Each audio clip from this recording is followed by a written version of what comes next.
I've worked for several analytics companies, both in a VP of marketing capacity, but also have a background in database management, CRM administration, marketing administration, CS administration. I've touched all the systems. Even if my title is VP of marketing, sometimes it just makes sense to kind of throw me into the mix to try to figure out, is it a systems problem? Is it a communication issue between the teams? So the longer we kind of looked at the problem, interviewed some customers, sat in on some onboarding calls, it became really clear that the person who was in charge of onboarding was very focused on time to delivery and saw it as time to value. Welcome to Customer Unsuccess, the podcast where we cut out the noise and talk with real leaders about their hardest lessons in customer success and other go-to-market motions. I'm your host, Joe DeGrande, and in each episode, we're going to unpack real challenges from real leaders, failed tech implementations, a strategy that didn't yield results, or difficult customers. But more importantly, we're going to take those lessons learned and share them with you so that way you can avoid those same mistakes with your team. So if you're in customer success, sales, or other go-to-market motions, stick around to hear from the best. Now let's dig into it. This week, I'm joined by Camela Thompson. She's the head of marketing at RevOps Co-op and the co-host of the RevOps AF podcast. She's also a consultant and has built and fixed go-to-market programs at companies like ADP, CDK, blending CS ops, marketing ops, as well as RevOps. And in this episode, she shares a client story where a major analytics rollout almost collapsed because onboarding was driven by time to delivery instead of a true time to value metric. So if you've ever struggled to align your go-to-market teams, you can't miss this one. Let's jump in. Let's kick this off. Let's do it. Sure. Thanks so much, Camela, for jumping on the Customer Unsuccess podcast. For those of you, yeah, absolutely. No, I'm super excited for this conversation because we're going to touch on a lot of different, based on our story, a lot of different functions, which is going to be awesome to see how everyone essentially plays nice. So we'll learn more about that story. For those of you who don't know Camela, excuse me. She is the head of marketing at RevOps Co-op. She also co-hosts the RevOps AF podcast, which is awesome. So definitely go and check that out. She is her own consultant as well. So just a little quick intro. So thanks so much again, Camela, for joining the show. My pleasure. Awesome. Good stuff. So I guess talk to me. So you have, obviously I know you have background in a number of different companies, from CDK and many others, ADP, Caliber Mine. And I know you have a lot of experience within ops, from customer success ops, marketing ops, and also you've been exposed essentially to the challenges of working together, whether it's particular KPIs or conflicting KPIs and how it reflects to the overall business goals. So I'm curious, I know we have a story that we talked about, but I'm curious to hear from your perspective. Yeah, my weird background gives me weird perspectives. So it's actually been really great. Like you said, I started out in operations. I did that for 15 years, and people kind of plugged me in wherever they thought there might be a problem because what I really enjoy doing, I like people, I like interacting with folks, and I understand systems and process. So kind of like a go-to-market sleuth. I would look at the KPIs that seem to be dragging. I'd come up with a few hypotheses for what could be causing it. I'd get an executive team together and get them excited about the project. And then I would go do my Scooby-Doo thing and figure out what exactly was broken. As a consultant, it's a little bit easier because they already know they have a problem and you're being brought in as an expert. But it's a little harder in some ways because you don't have the background with the people you're going to be interacting with and trying to help fix something. So they kind of see you as, I've heard people say it's a witch hunt. So that was fun. Yeah. So there's pros and cons to coming from the outside, and it's been a journey. Yeah. No, I'm curious. I gotta dive in. Tell me more why they think it's a witch hunt, because I can relate, but I'm just for the audience who from the consulting world and kind of gathering the troops. I'm curious. Yeah. Well, in one example, we had a company that there was a lot of conflict between sales and the customer success department. because there were delays in things being acted on. There was a lot of miscommunication between the two teams. People were canceling and really upset with the services. And I was going to do customer interviews and talk to internal teams. The project was laid out. The CEO set the ground for it, but the head of the services department was very defensive and not in a good space and just kind of went unhinged. Wow. Yeah. So there's some projects that just aren't worth doing when there's so many emotions involved. So I actually ended up saying, you gotta figure stuff out internally before I can even stick my nose here. Gotcha. No, I totally get that. It's definitely emotions run high, especially, well, I guess like taking a step back too, right? Like, again, it goes back to like those goals that they're trying to hit themselves. And I mean, let's be honest, it's their livelihood as well. Like, right. Like, you know, their career and so on. So yeah, but from a consulting perspective, yeah, that's where it's beyond something that's in your control. It's kind of, hey, you could advise on what you could advise on, but when it comes to the internal politics, you kind of have to step out. Yeah, if they don't want to give you access and they're going to fight you the whole way, it's a waste of the client's money, and I'm going to tell them that. So that goes back to our earlier conversation before about selling and consulting. There's just, I'm going to be real honest. Yeah, no, for sure. Well, honesty is the policy here. That's the whole point of, you know, the show. We want to hear, like, again, all the failures, the stories of things that didn't go well, and obviously like the learning lessons. But I guess, like, tell me about, I guess, again, I remember you had, we talked about a story in terms of, it was, I guess it was related on onboarding. It was essentially all the functions and how they came together and, you know, the challenges there. I guess, like, tell me more about that. So I've worked for several analytics companies, both in a VP of marketing capacity, but also as somebody who can be thrown into wherever there's a problem and they need to figure out what's going on because of my background in analytics and reporting. So I have a background in database management, CRM administration, marketing administration, CS administration. Like, I've touched all the systems. I have a really diverse background. So I'm kind of, even if my title is VP of marketing, sometimes in a really small company that sees they're struggling with retaining customers and NRRs going down, it just makes sense to kind of throw me into the mix to try to figure out, is it a systems problem? Is it a communication issue between the teams? What exactly is going on here? So the longer we kind of looked at the problem, interviewed some customers, sat in on some onboarding calls, it became really clear that the person who was in charge of onboarding, who was extremely talented, there were several issues here. So the person in charge of onboarding was very focused on time to delivery and saw it as time to value. But because we were trying to implement something the same way every time and not listening to the customer's input, and this is an analytics product, we were missing the mark a lot and losing a lot of clients, particularly when the operations person left. So when you have a product like analytics and you're doing go-to-market analytics, unfortunately, there isn't a lot of standardization, particularly in marketing. And when you talk about attribution, it can mean 40, 50, 100 different things. And that's because you could be talking about first touch, last touch, multi-touch. And then within multi-touch, you've got 45 different flavors there. Right. And how you instrument it is extremely dependent on how your stakeholders want to use it.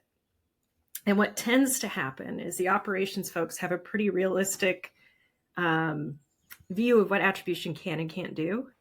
It's really good at campaign optimization, at looking at what you can track and trying to optimize that. It's great at that. What it's not great at is showing how each department contributes to pipeline and revenue. And when you talk to the people who are in charge of purchasing and are really running the project forward, aka CMO, VP of marketing, that's what they typically want to use it for. So then you have to step back even further and look at how the product's marketed and sold, and then how it's built. Because we got to this realization that everybody thinks about it differently. We're not in alignment during the purchasing cycle, and how it's been sold on the market, attribution as a silver bullet that shows every step of the buyer journey. That's kind of a lie. You can't do that. So there were a lot of decisions that needed to be made around how honest are you going to be up front? Sure. What kind of expectations can you set with the customers? And then is there a way to standardize the product and set the expectation with the customer that this is the ideal way to set things up? Because most analytics companies that I work with, like I was mentioning to you earlier before we started recording, something as simple as calculating ARR can be done 10 different ways, not all of them legal. Right. But every customer comes in, they have maybe the standard set of solutions like a CRM, a marketing automation, but then they're using custom fields and custom formulas, Right. and they all look at it differently. So it's really hard to approach analytics in a way that's dynamic enough to meet the customer's need and productize it. So it's just, the more we dug into it, the bigger the onion got. It's like, oh, wow, there's more layers here than I thought. And being in marketing and doing this operations role and CS role all at the same time, it was too much for one person, but it was very enlightening because it really made me challenge how I was thinking about go-to-market. Yeah, no, I think it's actually probably a great experience because obviously now, you're advising pretty much on the whole, again, go-to-market motion, when it comes to ops and understanding how to, support businesses in their go-to-market strategy. And having that exposure is key because it's a cycle. Everything impacts each other from top to funnel to, top to bottom. And it's actually interesting to, talk about starting from once it's post customer. You brought up an interesting, metric that I really want to dive into is time to value versus time to delivery. I guess I want to talk a little bit, dive deeper in that because I find a lot of companies actually have this issue of understanding what is actually valuable to the customer, and they get caught up in their own world of all right, they're supported, great. On to the next. They're tracking a metric, whether that implementation team is being incentivized on a commission, right? And they're just kind of running the machine, and that could be a challenge. But I'm curious, just digging into that a little bit more, maybe in that specific example. Sorry, dog was barking. Yeah, no worries. So that is a great point, and it is a struggle I see all the time as well. And I see a lot of companies setting internal KPIs, and what I mean by that is, according to them, things are done. It's done within X number of days. They have X number of reports live in an analytics product, and the customer is quote unquote trained. Instead of taking the information that we're gathering during the sales process, validating it during onboarding, and ensuring that the setup and what the customer is trying to accomplish is actually, that's much harder to measure, but it's what ultimately decides whether or not the customer is going to stay a customer. Right. So I just see a lot of companies making the mistake of setting internal KPIs around time to onboarding, time to usage. They're looking maybe at some usage metrics, but they're not actually digging in and having the conversations with the customer about whether or not they're set up successfully to use the product. And analytics takes it a step further in the difficulty in that a lot of times people are looking for somebody to translate what's happening into a next step. And that takes an in-house resource a lot of times who can look at the information, see the patterns, and then know what to investigate. And that is really hard to purchase in an analytics platform. And I know AI is helping a little bit, but it's going to be a while before we get there. Yeah, no, I totally get that. It's funny, a similar example too, where I was actually working at a research company called eMarketer, and we actually had, metrics on attribution and so on, how it tied it all together. Also some on advertising and e-commerce metrics, but it was a challenge as far as the value. I would think at the value, how we determined time to value wasn't even at that point. Early stage of onboarding was just a matter of how many users and so on. And obviously it developed over time, and I think, we did well as a team, but, without having that context, one, to their business, right? And that's where you're 100% right. Like that internal stakeholder, they're going to know it the best and how it impacts them. But as far as delivering it internally, unless you have kind of that so to speak, under business strategy, it's hard to really determine, really when time to value is, especially when you're talking about data. So yeah. And the disconnect starts at the top of the company, because a lot of times, I'll be talking to somebody who wants to start an attribution company, and I'll say, wow, that's a tough business to get into. And they'll be like, well, what do you mean? And I had literally had somebody say, it's really simple. I don't understand why everybody struggles with it. And I'm like, oh no. So you don't understand what people actually are trying to use this for. And when I explain that, they just get this look on their face. I'm like, yeah, you might want to think of a different product. It's interesting too, because I mean I've always thought about, like, when it comes to, because again with attribution, right, it's analytics, it's data, but once you start to, again, when you're working with companies and unraveling, I mean, you could definitely speak to this probably more than I can, but once you start to unravel their data infrastructure, the different data sets, who owns what, is it in silos as opposed to an actual, data warehouse or data lake, it could get really messy and a long time to untangle. Oh yeah. Every customer's different. If you want to go after enterprise, it gets even more complex because the data lives in more systems. And then beyond that, it's this kind of foolish endeavor to try to prove who's doing what, when ideally everybody should be involved in every sale, especially in a long life cycle. I think the way people should be looking at it is more of a cost efficiency approach, and then whether or not things are improving to gauge whether or not something's working.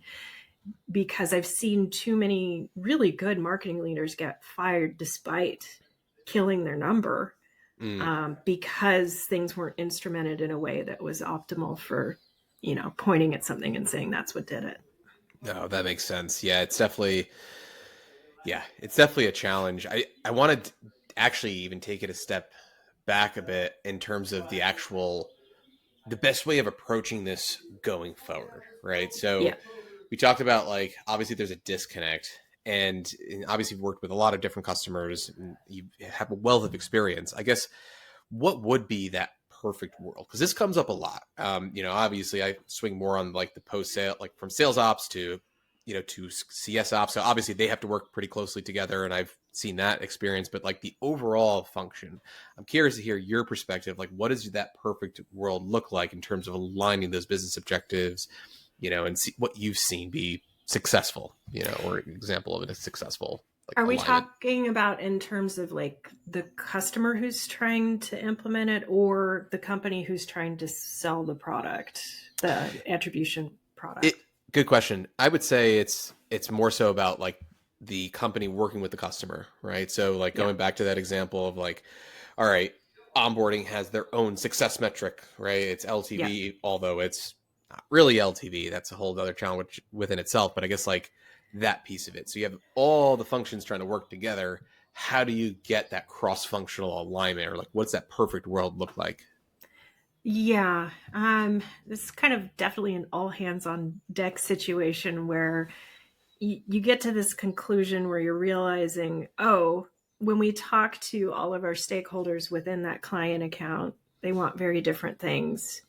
So we need to start setting expectations during our go-to-market process and education process on our website, through our sales communications, our sales process, and move through there. The other really key thing is trying to discover what we can do up front, but also during the process, to align that company internally, which is really hard to do, which is why you really need to set the expectation super early on, because ultimately that client needs to understand that if they want to demonstrate departmental influence, they need to bring other departments into the conversation on their side. So if they want to show how sales versus partner versus marketing is contributing to pipeline and bookings, those teams need to be involved in the process and defining what should be considered as the touch points that come into that calculation. You can't develop this in a silo if it's going to be a cross-functional reporting tool.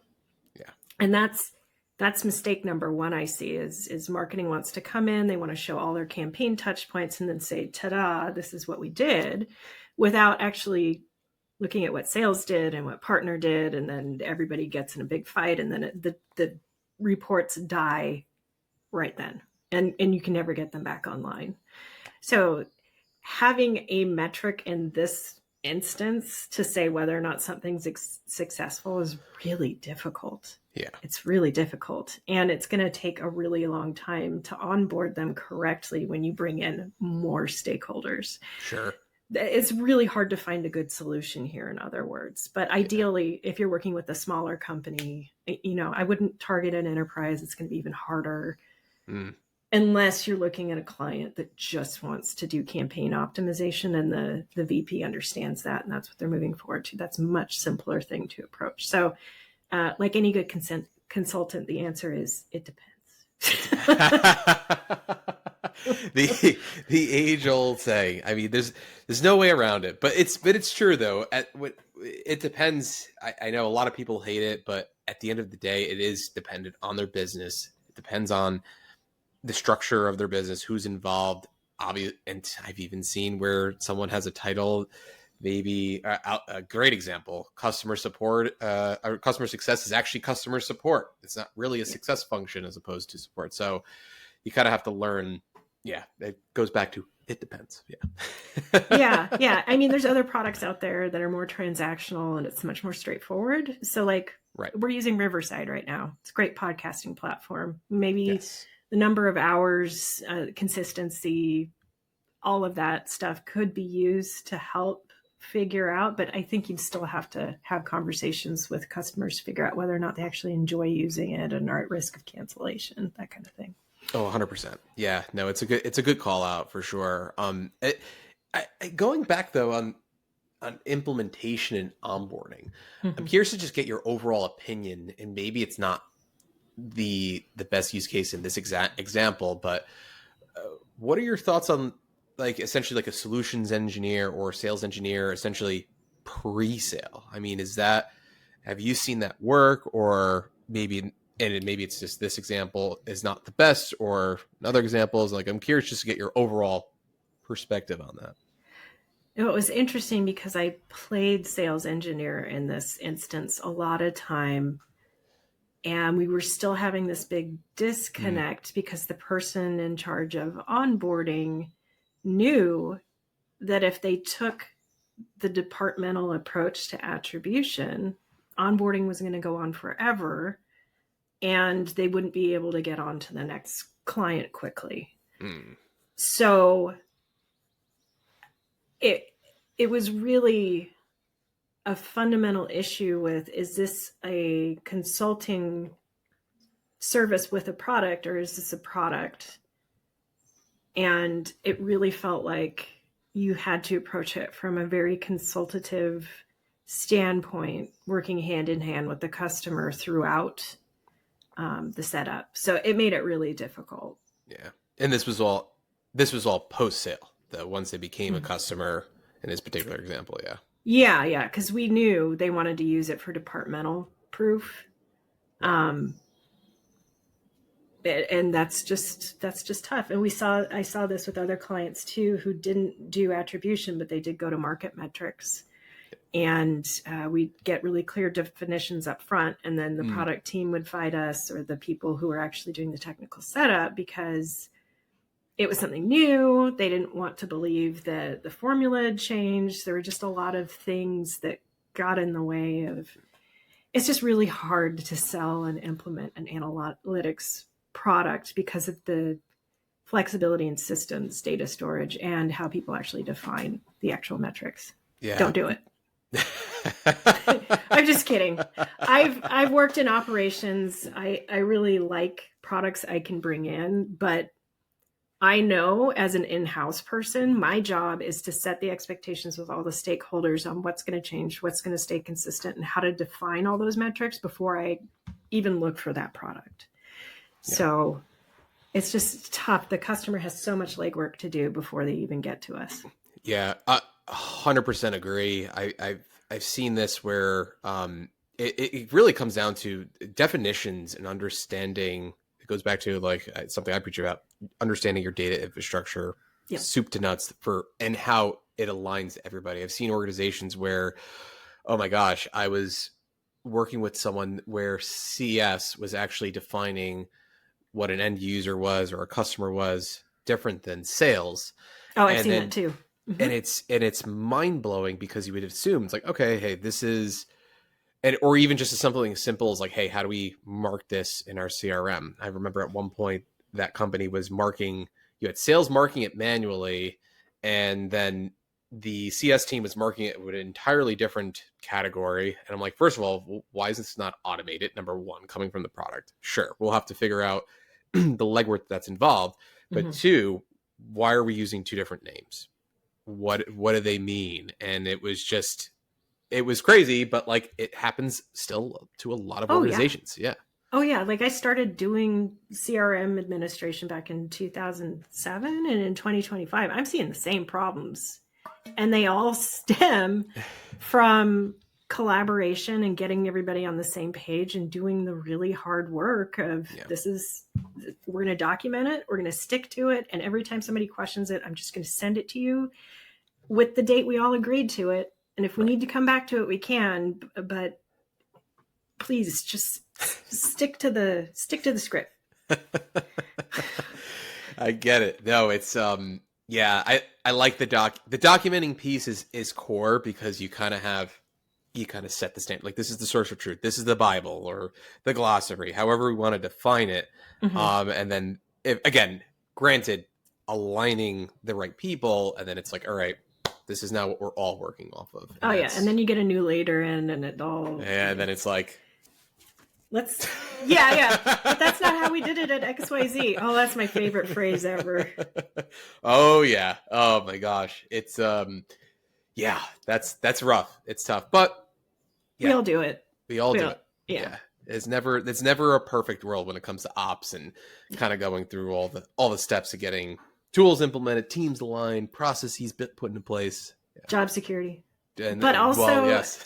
The one thing I wish people would focus more on in operations is the soft skills, because it's so much about fear and feelings. And, like you step back, if you can see the motivations of each of these people. So this onboarding person, they had metrics to hit. They wanted to be seen as highly efficient and, high performer. I totally get it. And then you had the sales team. They have to hit their number. So they're going to tell the customer it can do whatever they want. Like I get why this is happening. It's all about job security and how we identify ourselves. And ultimately, even with analytics products and living in the analytics land, I've seen so many leaders make decisions that are counterintuitive to what the data was saying because of how they felt. Mm. That is always the thing you're up against. Yeah. Even with data definitions, there's a reason why they wanted to change it, right? Yeah. And it's something self-serving, and it's totally human and understandable. Yeah. No, I 100% agree. Sometimes it's hard to look like you have to trust the data once the data is there. There have been many organizations where it's like, this is actually a simple one. Not to, this was a rough one, but sometimes we had a sales team who did not want to work specific inbound leads, and they claimed that they were not great. And I'm sure you've seen this for marketing ops, like tales old as time. Oh yeah. This is not an MQL. Like I call them, they don't know what they're talking about. I'm like, people forget. I'm like, sometimes they forget what I inquire about. I inquire about things probably like 2 times a day, and I forget. And I got phone calls. I'm like, oh yeah, I inquired about that tool. Long story short, we had to tell them, like, this is the data. This person inquired. We retrieved their email and contact information. It just didn't come out of, the void. So that's a simple one, but yeah.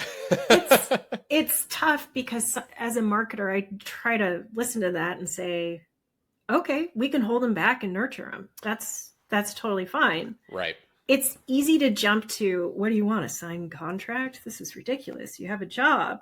But when you step back and look at it, a lot of times there's a reason why they're complaining about it, like content syndication.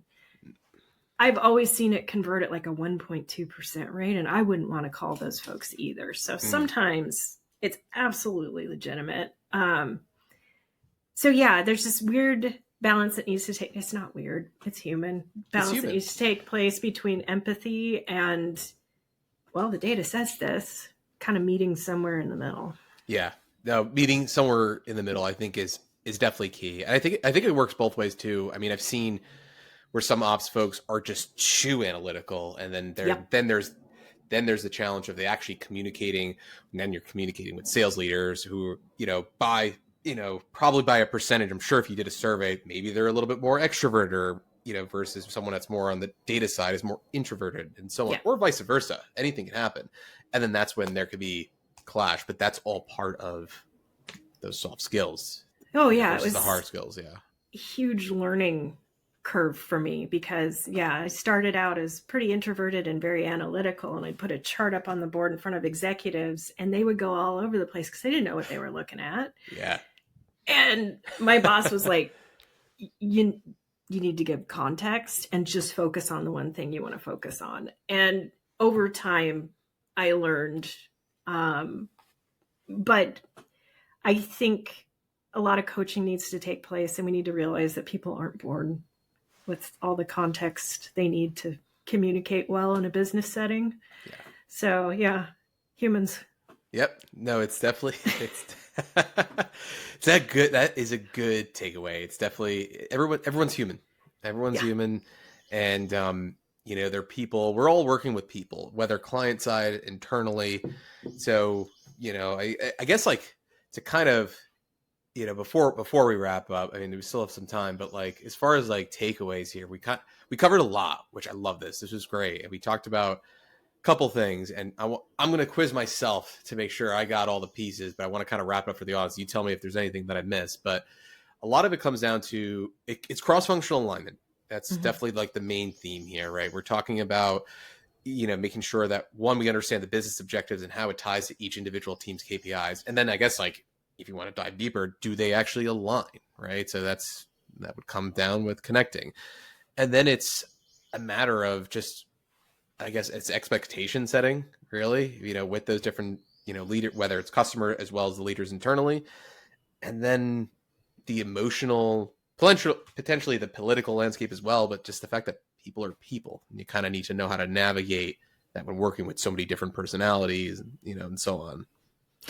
Yeah. You nailed it. I mean, ultimately, different goals, different concerns, worries over job security are typically at the root of everything from lead handoff, conflict, to the customer disappointed because they didn't get what they thought they were signing up for. And if you go back to communication, so much of it's nonverbal. It's so easy to mess it up. There's so much that could be saved from just asking more questions and making sure you understand the other person. Yeah. Essentially be a doctor. Diagnose before you solve. Yeah. Ask all the questions. Don't worry about being annoying, because understanding the person across from you or sitting in Zoom, that's everything. Yeah. No, I think that's key. That's awesome. I guess like I asked the audience, or ask all the guests for the audience where, something for me, like I love I have to find more time, but books and other learnings, like obviously podcasts and so on. And I always ask guests, it's just like, hey, if we want to point people in the right direction as far as like to learn one, I guess, like about ops in general too. Obviously, that's kind of what you and I focus on, whether it's marketing, sales, customer success. But I'm curious to hear from your perspective what you found throughout at any point of your career to be like beneficial. Interestingly, the things I found the most helpful that I go back to over and over again have to do with psychology. Yeah. So nonviolent communication is a fantastic framework in a business setting to kind of echo back what you hear. It also helps you negotiate kind of in a way that's non-confrontational and much more conducive to getting things done. The other book I love is Mindset by Dr. Carol Dweck, and it's really about challenging your perception and how you view the world and trying to move into a more flexible frame of mind. And both of those have been hugely beneficial. I do have to shout out the RevOps Co-op. There's a ton of courses there, including one I teach on board reporting and analytics for RevOps. But we also do a lot of conferences, webinars, that sort of thing as well. Awesome. No, that's definitely, yeah, I've been to a few of the webinars. They're great. Waiting for a conference. I'm still got to make the jump and, get on the schedule there, but definitely make it out for sure. Heading to Berlin on Friday. So, yep. Nice. Yep. That's awesome. That's going to be a good trip. Good stuff. Well, speaking of which, other than Berlin, next Friday, obviously we're going to be a few weeks out once this gets posted, but in general, like where can people find you? LinkedIn is a great place to go. The RevOps Co-op, I'm running podcasts, webinars. I'm in the community. It's really easy to catch me there. Nice. And those are probably the two best places to find me. Awesome. Thanks so much, Camela. I really appreciate it. This was an awesome conversation. Thanks for coming on. Safe travels. And you too. Thanks again for coming on. Appreciate it. Thank you. That's a wrap for today's episode. Thanks so much for listening. If you got some value from this conversation, hit subscribe, leave a rating or review, and share it with someone who's also out there trying to build a better customer success or go-to-market strategy, even if it's messy along the way. And if you want more frameworks, tools, automated playbooks, check out jodastechtouch.com and subscribe to our newsletter. That link is in the description. Thanks so much for being here. Keep building, keep learning, and I'll catch you on the next one. Quick note before we wrap, this podcast is for educational and informational purposes only. The ideas and opinions shared here are of my own or those of my guests, and don't reflect the views of any current or former employers, clients, or partners. We might reference tools, platforms, or companies, but nothing shared here should be taken as fact, endorsement, or criticism. Do your own research and always consult your team or legal counsel when making any business decisions. This content is not legal, financial, or business advice. It's just us sharing what's worked, what hasn't, and how we've learned from both. So thanks again for joining us. We'll see you next time.